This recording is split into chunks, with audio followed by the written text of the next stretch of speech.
666 ምናምን የሆነ አውሬ እየጠበቃችሁ ከሆነ ተሳስታችኋል።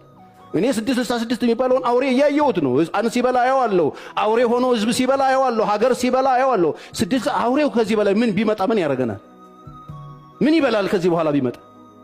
እያየነው እንደ ጫት እንደዚህ ሀገር እየቀነጠፉ እየበሉ ነው ያሉት። ሌላ አውሬ ጅራታም እሳት የሚተፋ ዳይኖሰር እየፈለጋችሁ ከሆነ ተሸውዳችኋል። እየሰራ ነው ያለው። ከዚህ በላይ ምን ያረጋል ቢመጣ? ከዚህ በላይ ምን ያረጋል? ከዚህ በላይ ምንድነው የሚያረገን? ንገሩኝ። 90 ደቂቃ አልቋል። አትጠራጠሩ፣ ምንም አትጠራጠሩ። ይሄው ሀገር መንግስት ከመንግስት ጋር ህዝብ ከህዝብ ጋር እየተበላላን በቂ የሆነ ምልክቶችን መጽሐፍ መጨረሻ ላይ የሚሆኑትን ክፉ ነገሮች በሙሉ መጽሐፉ የሚነግረን በሱ መነጽር ስታዩት ሁሉም ነገር ተጠናቆ እያየነው ነው። ግፉን እያየነው ነው። ስግብግቦቹን እያየነው ነው። በቁም ሰዎች የሚበሉትን እያየነን ነው። ደም የሚጠጡትን እያየን ነው። ትነቃላችሁ። ንቁ።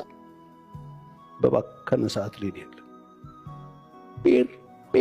ጴር የሚደረግበት ሰዓት ቀርብ ያልቃል። በፊቱ እንቆማል። መልስ እንቀበላለን።